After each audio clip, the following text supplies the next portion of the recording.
वक्रतुंड महाकाय सूर्यकोटि समप्रभ निर्विघ्नं कुरु मे देव सर्वकार्येषु सर्वदा।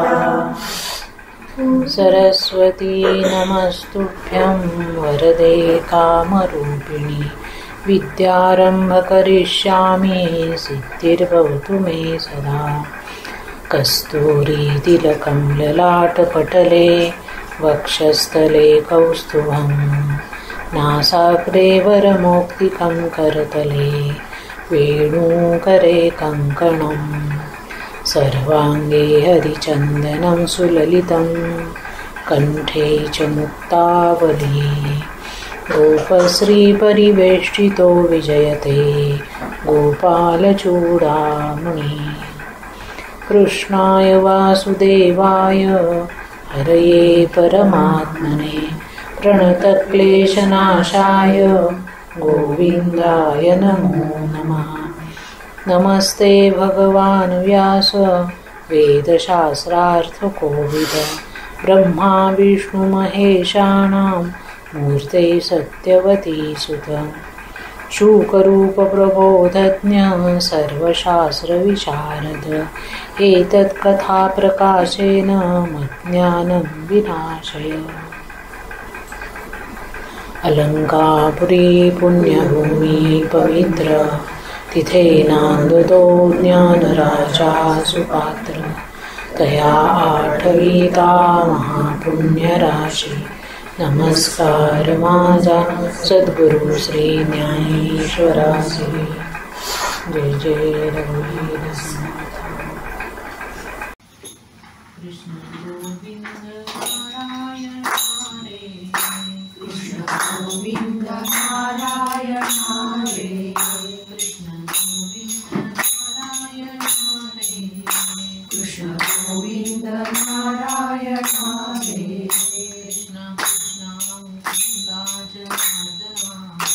कृष्ण कृष्ण मुकुंद जनार्दना कृष्ण कृष्ण मुकुंद जनार्दना कृष्ण कृष्ण मुकुंद जनार्दना कृष्ण गोविंद नारायण हरे कृष्ण गोविंद नारायण हरे कृष्ण गोविंद नारायण हरे कृष्ण गोविंद नारायण हरे कृष्ण कृष्ण मुकुंद जनार्दना कृष्ण कृष्ण मुकुंद जनार्दना कृष्ण कृष्ण मुकुंद जनार्दना कृष्ण गोविंद नारायण हरे कृष्ण गोविंद नारायण हरे कृष्ण गोविंद नारायण हरे कृष्ण गोविंद नारायण हरे कृष्ण गोविंद नारायण हरे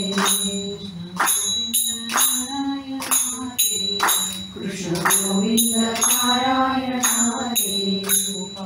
कृष्ण की जय। श्री ज्ञानेश्वर महाराज की जय। जय जय रघुवीर समर्थ। ओम नमो भगवते वासुदेवाय। एक दिवस श्रीकृष्णाच्या मनात आलं की माझा तो आनंद आणखी पुढे न्यावा, रासलीला करावी. परंतु ही रासलीला कशी आहे तर ती साधारण लीला नाही. ज्या वेळेला भगवंत रासलीला करतात त्यावेळेला सगळ्या गोपी गोप हे संन्यास अवस्थेमध्ये असतात. कशी अवस्था असते त्यांची तर संन्यासी याचा अर्थ ज्याची संसाराविषयीची आसक्ती नष्ट झालेली आहे असं. मग संसाराविषयीची आसक्ती नष्ट झाली तर मग कुठली आसक्ती शिल्लक राहिली? केवळ आणि केवळ भगवंताविषयीची आसक्ती जिथे राहते तिथे हा अद्भुत असणारा माधुर्य रस प्रकट होतो. रासक्रीडेमध्ये दोन प्रकारच्या गोपी आहेत. एक आहे नित्य सिद्धा गोपी आणि दुसरी आहे साधन सिद्धा गोपी. साधन सिद्ध गोपींचे अनेक प्रकार आहेत. कोणते प्रकार आहेत तर श्रुती रूपा, ऋषी रूपा, संकीर्ण रूपा, अन्य रूपा आणि अनन्य रूपा असे साधन सिद्ध गोपींचे प्रकार आहेत. तर श्रुती ईश्वराचं वर्णन करता करता थकल्या. श्रुती म्हणजे वेदांच्या ऋचा. वेदांमध्ये काय आहे तर भगवंताविषयीचं सगळं वर्णन आहे. ते वर्णन करता करता थकल्या, पण त्यांना प्रत्यक्ष भगवंताचा अनुभव आला नाही. वर्णन केलं की भगवंत कसे आहेत, निर्गुण आहेत, निराकार आहेत, रसरूप आहेत. एकीकडे वर्णन केलं भावना प्रधान आहेत, एकीकडे वर्णन केलं की भावनाहीन आहेत. सगळ्या प्रकारचं वर्णन करून झालं, पण त्या वेदांच्या ऋचांना मात्र भगवंताचं प्रत्यक्ष दर्शन झालं नाही, त्यांचा अनुभव आला नाही. आणि तो अनुभव घेण्याकरता या वेदांच्या ऋचा गोपी स्वरूपामध्ये गोकुळात आल्या. त्यांना श्रुती रूपा गोपी असं म्हणतात. श्रुती रूपा गोपी याचा अर्थ वेदांच्या ऋचा भगवंताचं प्रत्यक्ष दर्शन घेण्याकरता, अनुभव घेण्याकरता गोपींच्या रूपामध्ये वृंदावनात आल्या. त्यांना श्रुती रूपा गोपी म्हणतात. त्यानंतर भगवान श्रीरामादी अवतारामध्ये भगवंत ज्या ज्या ऋषी मुनींना भेटले, आता श्रीरामांच्या अवतारामध्ये त्यांनी वनवास पत्करला होता आणि त्या वनवासामध्ये अनेक ऋषी मुनींना ते भेटले होते. त्यावेळेला भगवंताच्या अलौकिक सौंदर्याने सगळे ऋषी मुनी मुग्ध होऊन गेले होते. पण त्यावेळेला भगवंताशी एकरूपतेचा अनुभव त्यांना घेता आला नाही. आणि म्हणून असे जे ऋषी आहेत ते गोपींच्या रूपामध्ये वृंदावनात आले. अशा गोपींना ऋषी गोपा, ऋषी स्वरूपातल्या गोपी असं म्हटलं जातं. ऋषी रूपा गोपी प्रभूंचं अत्यंतिक मनोहर रूप पाहून मनामध्ये कामभाव उत्पन्न झाल्यामुळे ज्यांनी गोपींचं रूप धारण केलं त्या संकीर्ण गोपी आहे. भगवंत वेगवेगळ्या जन्मामध्ये ज्यांच्या ज्यांच्या संपर्कात आले आणि जे भगवंताचं सौंदर्य पाहून मुग्ध झाले आणि भगवंतांना आपल्या जवळ घ्यावं, भगवंतांना आलिंगन द्यावं असं ज्यांना वाटलं, ज्यांच्या मनामध्ये भगवंताविषयी काम निर्माण झाला, असे जे लोक होते जे गोपींच्या रूपात आले त्यांना संकीर्ण रूपा गोपी म्हणतात. त्यानंतर संसार सुखाचा उपभोग घेताना त्याविषयी अरुची उत्पन्न होऊन भगवंताविषयी प्रेम उत्पन्न झाला. स्त्री पुरुषांनी गोपी रूप धारण केलं, त्या अन्यपूर्वा गोपी असं म्हटलं जातं. जसं तुलसीदासांचं उदाहरण दिलं की तुलसीदास सुद्धा भगवंत सुखाचा संसार सोडून भगवंताची भक्ती करायला लागले आणि पुढे जाऊन ते गोपीच्या रूपामध्ये भगवंताची एकरूप होण्याकरता आले. जे जन्मसिद्ध पूर्ण विरक्तच असतात त्यांना अनन्य पूर्वा गोपी असे म्हटलं जातं. जसं परमहंस शुकदेव महाराज, मीराबाई ह्या कशा आहेत तर अनन्य पूर्वा गोपी आहेत. तर किती प्रकारच्या गोपी आहेत? श्रुती रूपा आहेत, ऋषी रूपा आहेत, संकीर्ण रूपा आहेत, अन्यपूर्व आहेत, अनन्यपूर्व आहेत आणि नित्यसिद्ध गोपी आहेत. अशा विविध प्रकारच्या लाखो गोपी त्या एवढ्याशा वृंदावनामध्ये रास खेळण्याकरता एकत्रित आहे. त्याच्या व्यतिरिक्त नारदजी पण येत आहेत, शिवशंकर पण येत आहेत, त्यांना राहत नाहीये, ते पण येत आहेत. या सगळ्या प्रकारच्या गोपी रास क्रीडेमध्ये सहभागी होतात. वस्त्रहरण क्रीडेमध्ये श्रीकृष्णांनी गोपींच्या मनामध्ये स्त्री पुरुष शरीराविषयीचा जो भाव होता, भेद होता, तो पूर्णपणे नष्ट करून टाकला होता. त्या गोपींच्या बुद्धीमध्ये शरीरभेदाचं असलेलं अज्ञान, वासना, हे जे मनावरचं आवरण होतं ते भगवंतांनी आता दूर करून टाकलेलं होतं.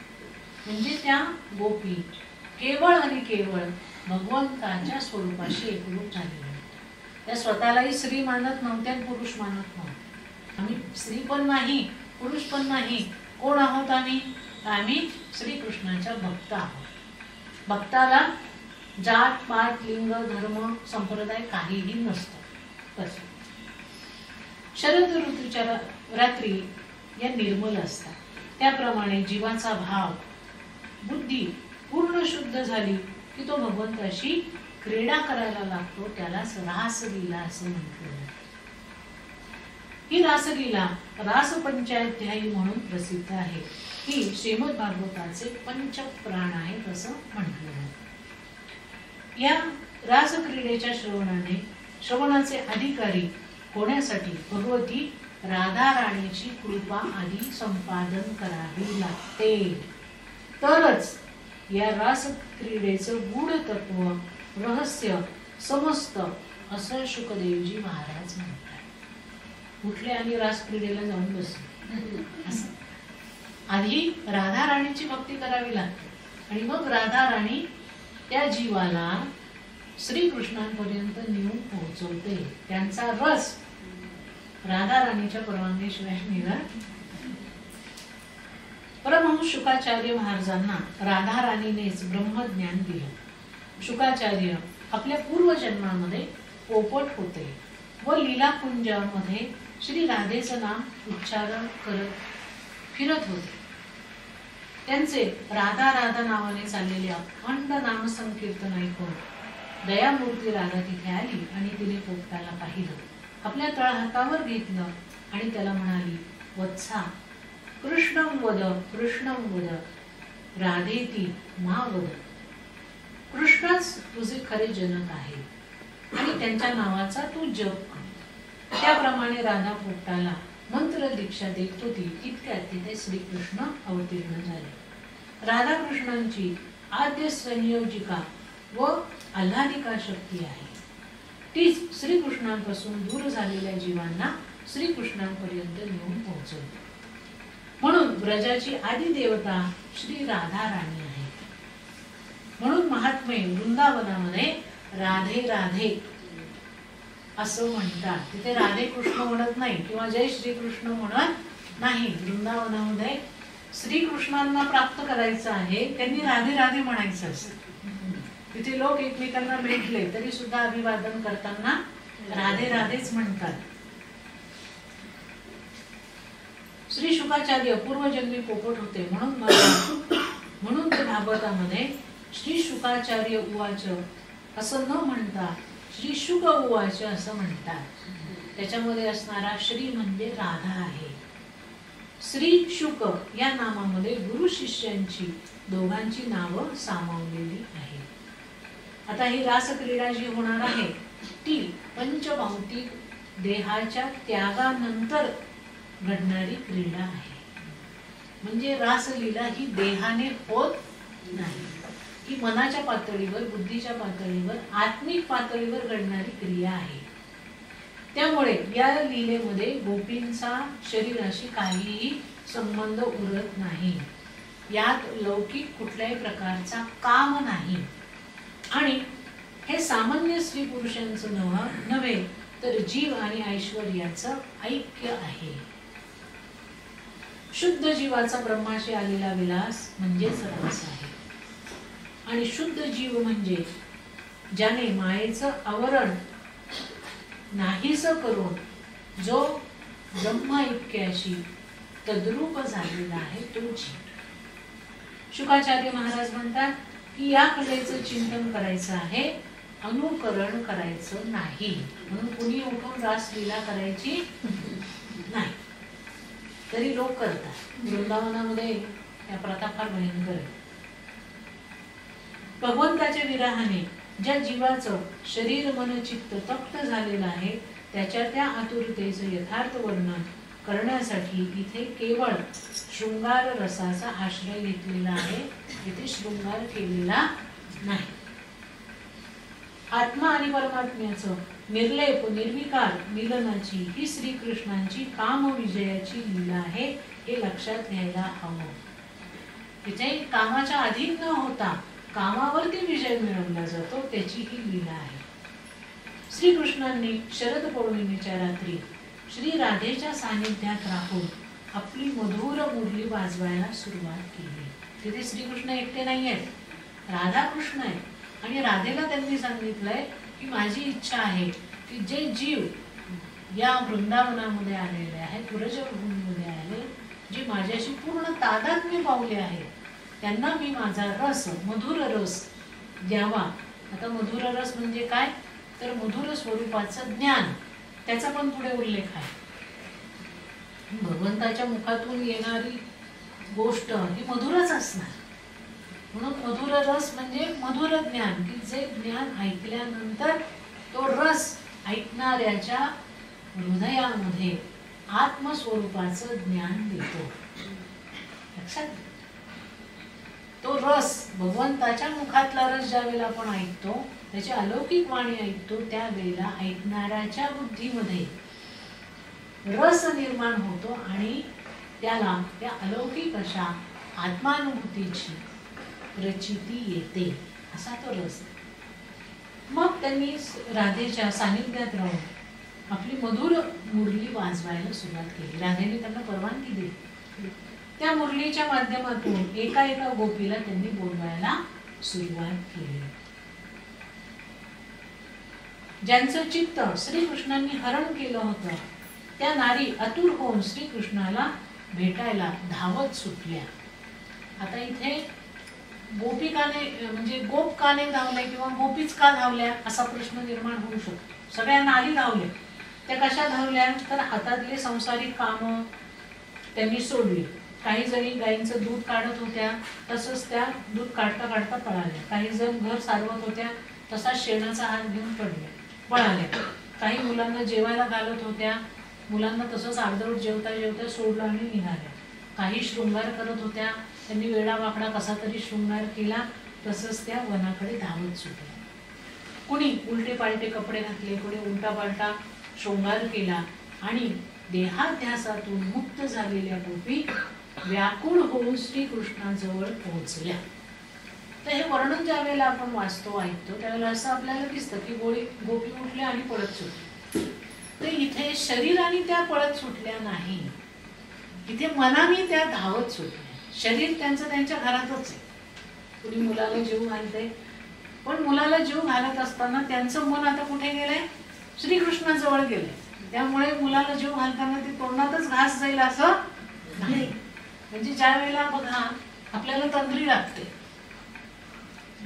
त्यावेळेला आजूबाजूला काय चाललेलं आहे ते आपल्याला कळत नाही, किंवा आपण काय करतोय हे सुद्धा आपल्याला कळत नाही. काही वेळेला बायका गॅसवरती काय स्वयंपाक शिरवत असतात, तंद्रीमध्ये मिठाच्या ऐवजी साखर घालतात, साखरेच्या ऐवजी मीठ घालतात. आता त्यांना काही दिसत नसतं का, दिसत असतं, पण मन त्या ठिकाणी नसतं. मन भलत्याच विषयामध्ये घडलेलं असतं. हे जसं आहे तसं हे लक्षात घ्या की इथे गोपी शरीराने नाही तर मनाने बाहेर पडलेले आहे. आणि पुरुष का बाहेर पडले नाही, तर पुरुष जे आहेत ते गोपी झाले आहेत. याचा अर्थ श्री सुलभ भावना त्यांच्यामध्ये आहे, त्यांचं मन स्त्रियांसारखं कोमल झालेलं आहे. त्यामुळे गोप आणि गोपी दोघंही इथे बाहेर पडलेले आहेत मनाने. भगवंत प्रेमाने वेडा झालेला जीव, पुरुष नव्हे स्त्री नव्हे, जीव म्हटलंय त्याने. भगवंत प्रेमाने वेडा झालेला जीव भाग्यशाली आहे. अशा जीवांचं भगवंतांनी स्वागत केलं आणि त्यांना विचारलं की तुम्ही सगळ्या अशा धावत का आल्या, प्रजावरती काही संकट आलं का या रात्रीच्या वेळी वृंदावनाची शोभा पाहायला सगळे इथे आले. रात्री अपरात्री अशा घोर वनात स्त्रियांनी राहणं योग्य नाही, तेव्हा तुम्ही वनाची शोभा पहा आणि लवकर आपापल्या घरी निघून जा. तुमचे पती मुलं तुमची वाट पाहत असतील, मुलांचं लालन पालन करा, घरी जा, पतींची सेवा करा. भगवंत गोपींची आता परीक्षा पाहताय, परीक्षेला आरंभ झाला. आल्या ना, जा निघून. कशाला आल्या, काय काम आहे तुमचं, खरं तर बोलवलं कोणी, बासरी कोणी वाजवली, भगवंत. इच्छा कोणाची होती, भगवंताची होती. पण आल्यानंतर कशाला आले, जा बरोबर घरी, आपल्या घरी जा. इथे परीक्षा पाहायला त्यांनी सुरुवात केली.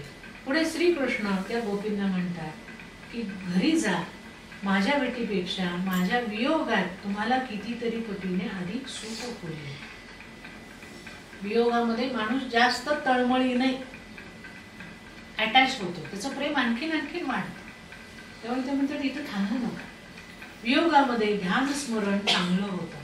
गुणांचं चिंतन होऊन तुमचं प्रेमही अधिक पुष्ट होईल, तुमची भक्ती अधिक पुष्ट होईल. वियोगात असल्याने तुमचा पती तुमच्या शरीराचा स्वामी आहे, त्याची सेवा करत माझं स्मरण करा असं श्रीकृष्णांनी सांगताच गोपी दुःखी झाल्या. आणि आज भगवंत निष्ठुर का झाले असं त्यांच्या मनामध्ये प्रश्न निर्माण झाला. तेव्हा गोपी श्रीकृष्णांना आत्मधर्माचा उपदेश करू लागल्या. बघा बरं, कोण कोणाला उपदेश करताय? गोपी श्रीकृष्णांना आत्मधर्माचा उपदेश करताय. श्रीकृष्ण गोपींना उपदेश करत नाही. त्या म्हणतात की प्रभो, आज आपण एवढे निष्ठुर का झाला? आपणच सांगितलं होतं की जो कोणी मनोभावाने आपली सेवा करेल, म्हणजे भगवंताची सेवा करेल, त्याला आपण भेटाल. आपण पतित पावन दयासागर आहात. आपल्या चरणांशी येण्याचा आम्ही अटळ निश्चय केलेला आहे. गोपी म्हणतात की पतीजवळ तर स्त्री जाईल, पण जिच्या मनामध्ये विकार संपलेला आहे, जिच्यातल्या वासना नष्ट झालेल्या आहे, ती पतीजवळ जात नाही, ती देवाजवळ जाते.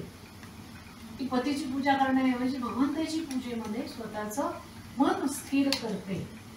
आणि त्यामुळे आम्ही निर्विकार झालो आहोत, म्हणून आपल्या जवळ आलो आहोत. भगवंत म्हणतात की याला काय प्रमाण आहे की तुम्ही निर्विकार झालाय? गोपी म्हणतात आपणच प्रमाण आहात, कारण आपणच आमच्या हृदयामध्ये विराजमान आहात. आपण प्रत्यक्ष परमेश्वर आहात. मृत्यूच्या भयापासून जो रक्षण करतो तोच त्या जीवाचा पती असतो. आपणच जीवमात्रांचे स्वामी आहात, पती आहात, ईश्वर आहात. तुम्हीच मृत्यूच्या जाळ्यातून आम्हाला वेळोवेळी सोडवलेलं आहे, त्यामुळे तुम्हीच आमचं सर्वस्व आहात. गोपी पुढे म्हणतात, नाथ एक प्रश्न विचारू? आता गोपी श्रीकृष्णांची परीक्षा पाहते. बाजू पलटली, कारण गोपी साध्या नाही. गोपी कोण आहेत? वेदांच्या ऋचा आहेत, तपस्वी असे ऋषी मुनी आहेत, हो की नाही, ज्यांनी संपूर्ण संसाराचा त्याग केलाय, असे सत्संग करणारे महापुरुष आहेत. त्यामुळे ते ज्ञानी असणारच. ते आता भगवंतांना प्रश्न विचारताय की गोपी म्हणतायत की पतिव्रता नारीच्या सांगितलेल्या धर्माचं फळ काय आहे? श्रीकृष्ण म्हणतात की तिचं मन शुद्ध होतं. जर पतिव्रता स्त्री असेल तर तिचं मन त्या पतिव्रतेच्या सेवेमुळे शुद्ध होतं. गोपी म्हणतात की मन शुद्ध झालं तर काय मिळतं? श्रीकृष्ण म्हणतात की त्या शुद्ध जीवाला परमात्मा प्राप्त होतो.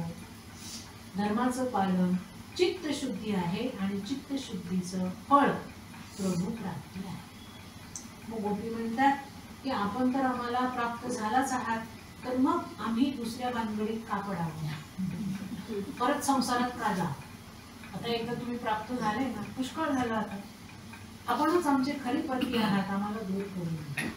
गोपी म्हणतात की नाथ, आम्ही स्त्रीत्वासहित सर्वस्वाचा त्याग केला आहे. म्हणजे आता आम्ही स्त्री आहोत, पुरुष आहोत, असं आमच्या ठिकाणी काही शिल्लकच राहिलेलं नाही. आणि आपल्याला शरण आलो आहोत. आत्मा न स्त्री आहे न पुरुष आहे, अशा चेतनात्म्याचा विशेष असा कोणता धर्म असू शकतो? आम्ही आता आत्मस्वरूप झालो आहोत. त्यामुळे आम्ही न स्त्री आहोत न पुरुष. आणि त्यामुळे आत्म्याला कोणता विशिष्ट धर्म आहे? आम्ही तर शुद्ध चेतन आत्मा आहोत. आत्म्याचा धर्म केवळ आणि केवळ प्रभू मिलन आहे, प्रभूशी एकरूपता आहे. श्रीकृष्ण म्हणतात, जर तुम्ही मला आपला खरा पती मानत असाल तर माझी आज्ञा तुम्ही मानली पाहिजे. तुम्ही घरी जा आणि सेवा करा. त्यावरती गोपी म्हणतात की प्रभू, हजारो जन्मात आम्ही हेच केलंय. आता तुमची प्राप्ती झालीये, मग आता परत प्रपंचाकडे का वळावं? आम्ही आमच्या लौकिक पतीची सेवा करायला आमच्या जवळ मन तर हवं ना. आमचं मन तर तुम्ही सोडून घेतलंय आणि मग आम्हाला म्हणताय की पती सेवा करा. मग एक काम करा, आमचं मन आमचं चित्त आम्हाला परत देऊन टाका, आम्ही आमच्या घरी जाऊ. श्रीकृष्ण म्हणतात की ज्याच्या चित्ताची मी चोरी करतो त्याचं चित्त माझ्यामध्ये एकरूप होऊन जातं, ते मला आता परत करता येत नाही. मग गोपी म्हणतात मग आम्ही मनाशिवाय घरी कसं करता येईल? आमचं मन जर आपण परत करू शकत नसाल तर आम्ही सुद्धा आमच्या घरी जाऊ शकत नाही. त्यावर श्रीकृष्ण निरुत्तर झाले आणि त्यांनी विचारलं गोपींना की तुमची काय इच्छा आहे. गोपी म्हणाल्या की नाथ, केवळ आपल्या अधरामृताचं पान आम्हाला द्या की जेणेकरून आपला कधीही वियोग होणार नाही. आणि आम्हाला नित्य सहवासाचं दान हवं आहे. अधरामृत द्या आणि तुमचा नित्य सहवास द्या, बाकी आम्हाला काही नाही. आता भागवतातली भाषा जी आहे ती लौकिक स्वरूपाची नाही, ती समाधीची भाषा आहे. त्यामुळे अधरामृताचा अर्थ विशिष्ट आहे. तो काय आहे तर अधरामध्ये धरा हा एक शब्द आहे. धराचा अर्थ आहे पृथ्वी. पृथ्वीला धरा असं म्हटलं जातं कारण ती सगळ्यांचं पालन पोषण करते. पृथ्वीवरचं अमृत याला धरामृत म्हणतात आणि जे या पृथ्वीवरचं नाही त्याला अधरामृत.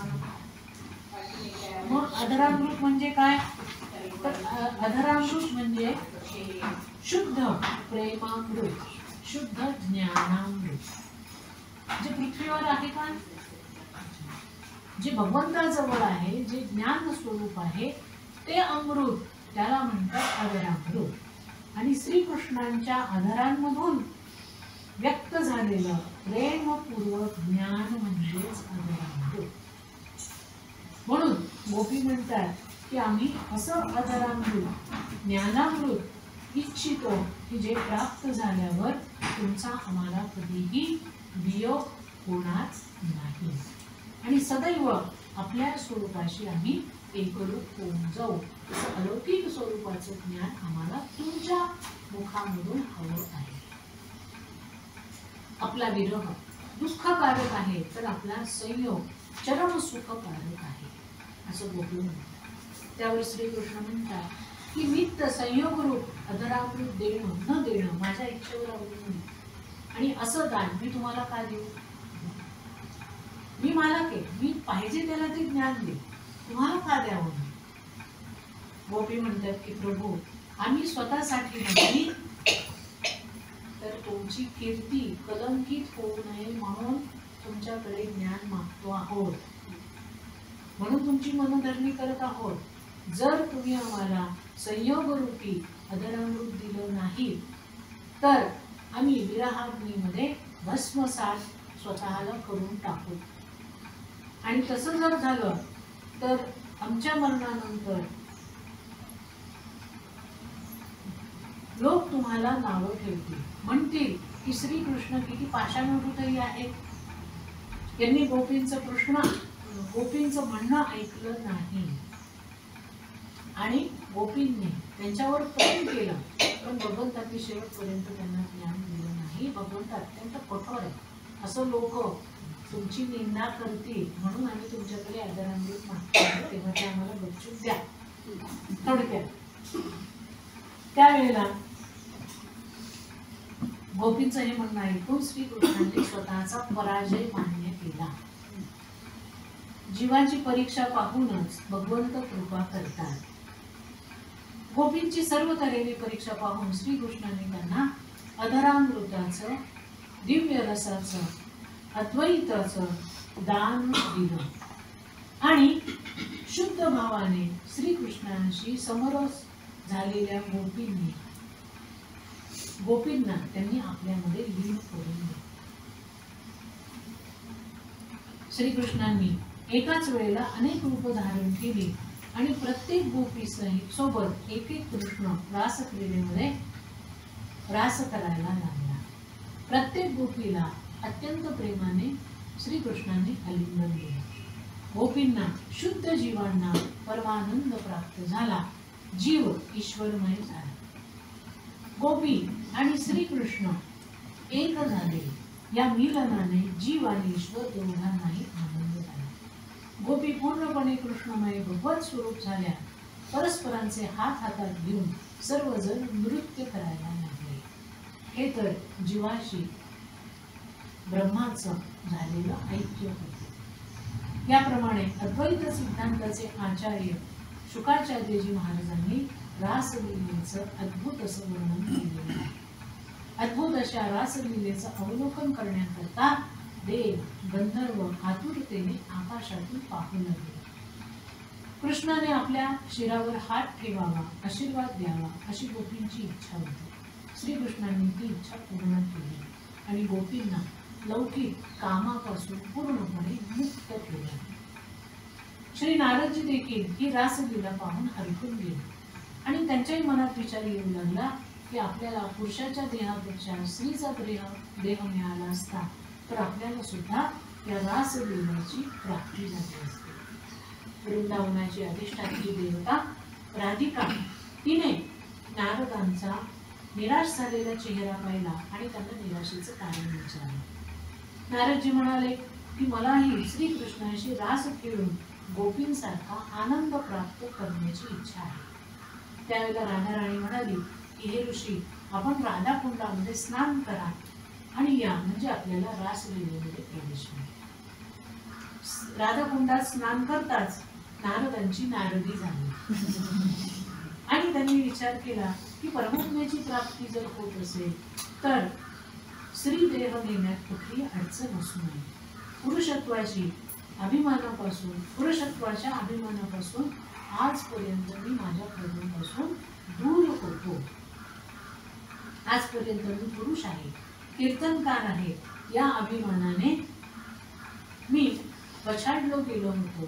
पुरुष तर एकमेव भगवंत आहे आणि बाकी सगळे नारी स्वरूप आहे. नारदांनी आपलं पुरुषत्व सोडलं आणि गोपींनी आपलं स्त्रीत्व सोडलं. जीवांचं देहभान, पुरुषत्व, स्त्रीत्वाची भावना प्रभुमिलनामध्ये बाधक ठरते.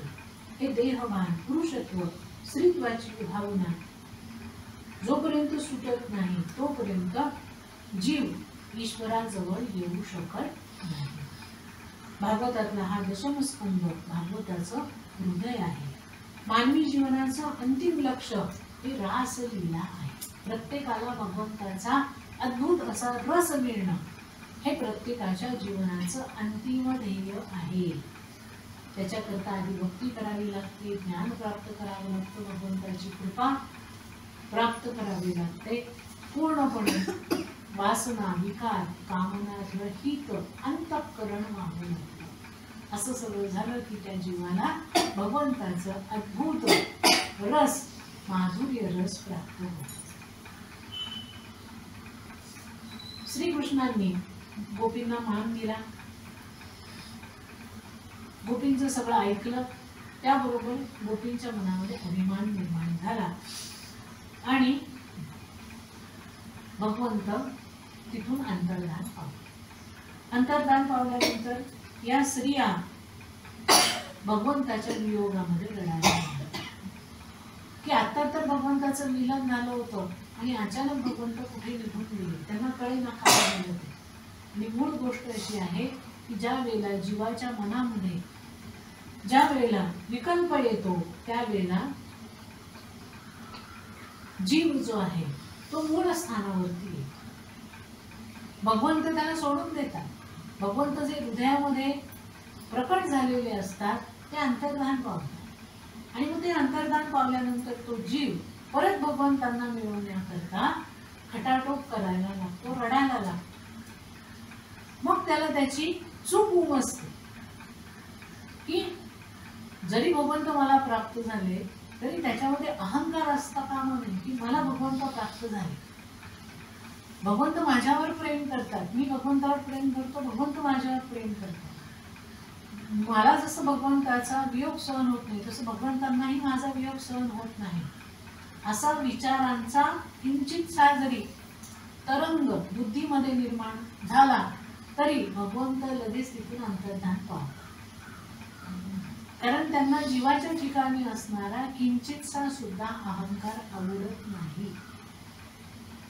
तो जीव पूर्णपणे अहंकार विरहित व्हावा अशी त्यांची इच्छा असते. आणि म्हणून त्यांनी ही लीला केली की ते सगळ्या गोपींमधून अंतर्धान पावले. ते अंतर्धान पावत असताना त्यांनी राधा राणीला आपल्या बरोबर घेतलं आणि तिथून ते निघाले. निघाल्यानंतर राधा राणीच्या मनामध्ये विकल्प आला की श्रीकृष्ण इतर गोपींपेक्षा माझ्यावरती जास्त प्रेम करतात. हे भगवंतांना कळल्याबरोबर त्यांनी राधा राणींना सोडून दिलं आणि तिथून अंतर्धान.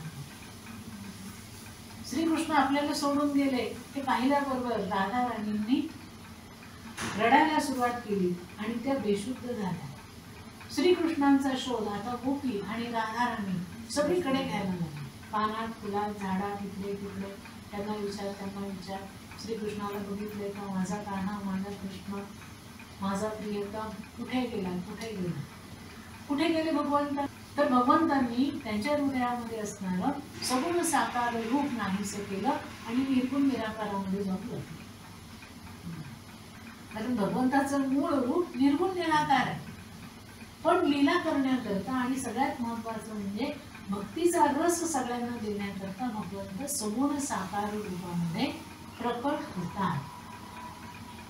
भगवंत अंतर्धान झाले याचा अर्थ भगवंत निर्गुण निराकार रूपामध्ये अव्यक्त रूपामध्ये गेले. आणि ज्या वेळेला गोपींनी त्यांची क्षमा याचना केली, पुन्हा त्यांना बोलवलं, आपली चूक गोपींना ज्या वेळेला उमगली त्यावेळेला भगवंत पुन्हा त्यांच्या समोर उभे राहिले.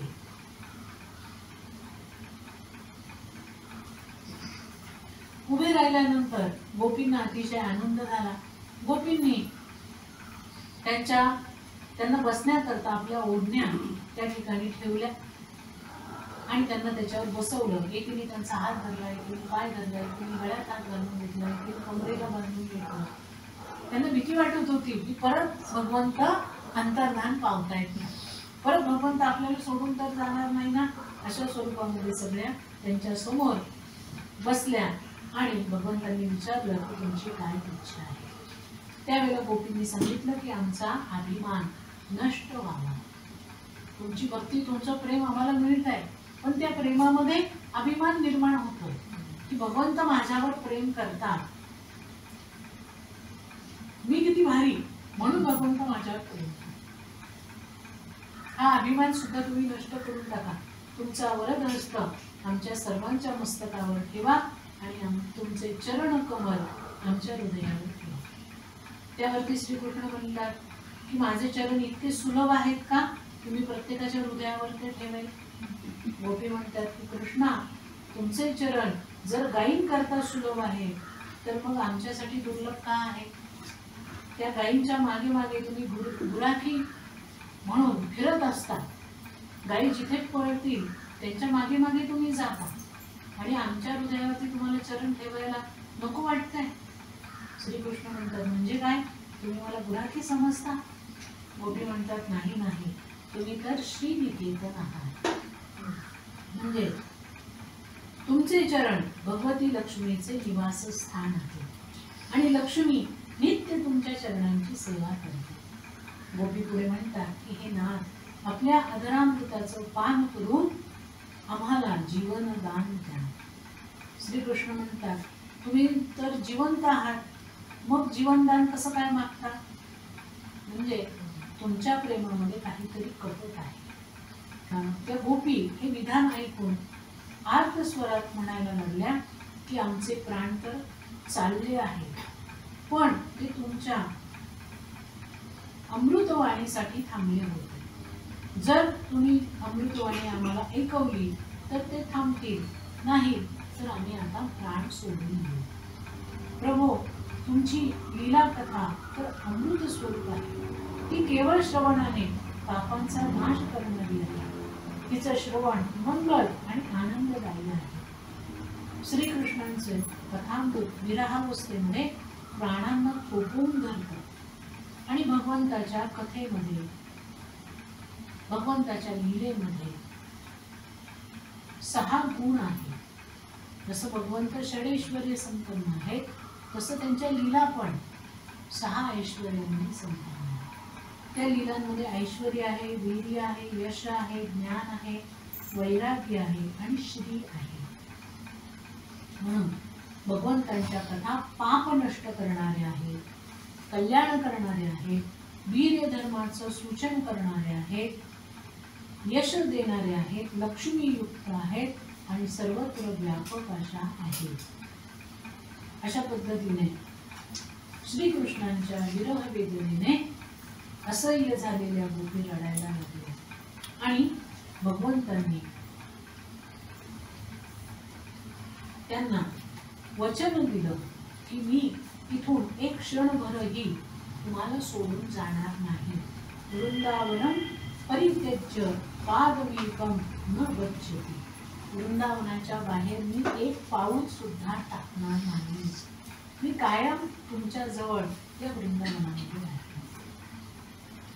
मग श्रीकृष्णांनी गोपींना ज्ञान दिलं आणि ज्ञान दिल्यानंतर सगळ्यांबरोबर रास नृत्य करायला त्यांनी आरंभ केलं. हे रास नृत्य 3 प्रकारचं आहे. त्याच्यामध्ये एक कृष्ण आणि अनेक गोपी आहे. त्यानंतर 2 गोपी आणि 1 कृष्ण आहे. आणि तिसऱ्या प्रकारामध्ये अनेक गोपी आणि अनेक कृष्ण आहे. पहिल्यांदा एका गोपी बरोबर 1 श्रीकृष्ण आहे. नंतर अनेक गोपींबरोबर 1 श्रीकृष्ण रास खेळतात. नंतर 2 गोपींच्या मध्ये 1 श्रीकृष्ण रास खेळतात आणि नंतर एका गोपीबरोबर 1 कृष्ण असे त्यांची रासलीला सुरू झाली.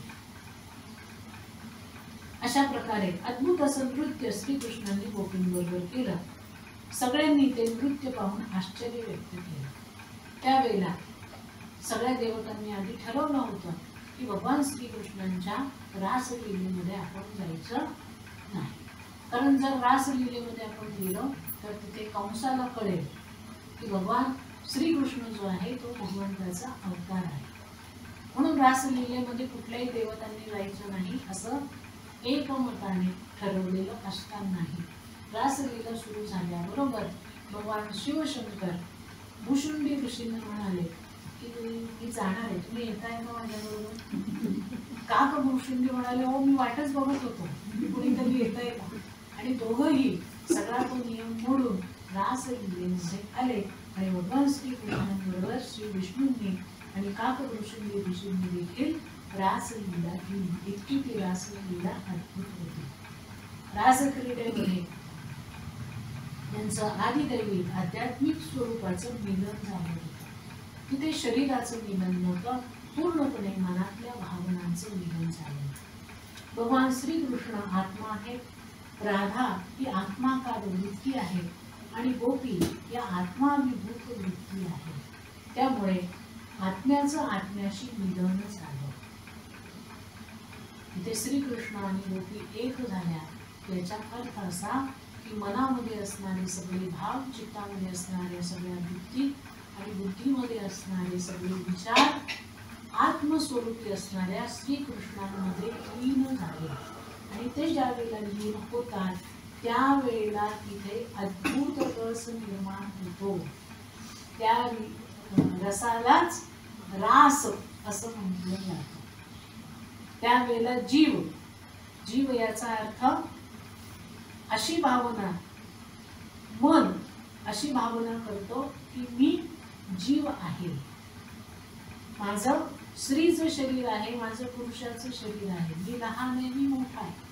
अशा वेगवेगळ्या विचारांनी युक्त असणारा जीव म्हणजेच मन आपलं हे संपूर्ण भाव विसरून जातो आणि तो जीव मी आत्मा आहे, मी श्रीकृष्ण आहे या भावनेमध्ये रमतो. आणि जो जीव श्रीकृष्ण भावामध्ये रमतो तो श्रीकृष्ण स्वरूप होऊन जातो. मग त्याच्यामध्ये येणारे भाव जे आहेत, रस जे आहेत ते संसारामध्ये असणारे रस नाही.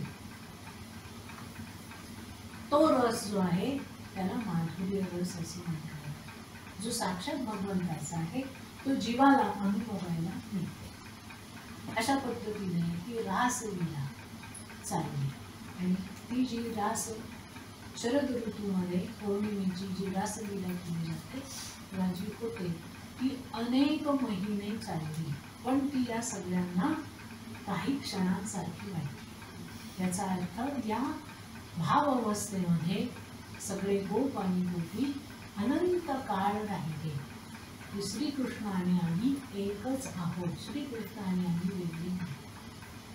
श्रीकृष्णाचं सौंदर्य माधुर्य हे आमच्या आतमध्ये पूर्णपणे व्यापलेलं आहे अशा स्वरूपाचं. त्यानंतर रासलीला झाल्यानंतर पुन्हा श्रीकृष्ण आणि बलराम एकदम नृत्य करत असताना त्यांच्याबरोबर तिथे गोपी आल्या. त्याही नृत्य करायला आल्या आणि शंखचूड नावाच्या राक्षसाने गोपींना उचलून नेले. त्यावेळेला श्रीकृष्णाने त्या शंखचूड राक्षसाला मारलं आणि त्यांची सुटका केली. त्यानंतर अरिष्टासूर नावाचा जो राक्षस होता तो बैलाच्या रूपामध्ये आला. त्याचा श्रीकृष्णांनी वध केला. त्याचा वध केल्यानंतर नारदजी कंसाकडे गेले आणि त्यांना सांगितलं की अरे, तुझ्या हातून जी कन्या आकाशात निसटून गेली ती नंद यशोदेची कन्या होती आणि वसुदेव देवकीचा मुलगा श्रीकृष्ण वृंदावनामध्ये वाढतो आहे. एवढंच नाही तर आतापर्यंत तू जेवढे राक्षस पाठवले त्या सगळ्या राक्षसांचा त्यांनी नायनाट केलाय.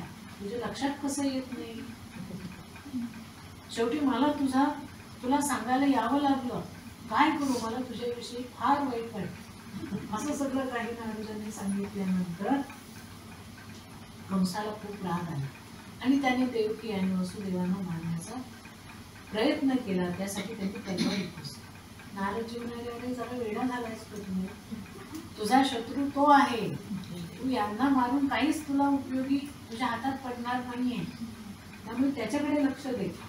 मग त्याने काय केलं, कंसाने देवकी आणि वासुदेवांना परत कारागृहामध्ये टाकले आणि केशी नावाचा जो दैत्य होता त्याला सांगितलं की तू व्रजभूमीमध्ये जा आणि कृष्णाला मारून टाक.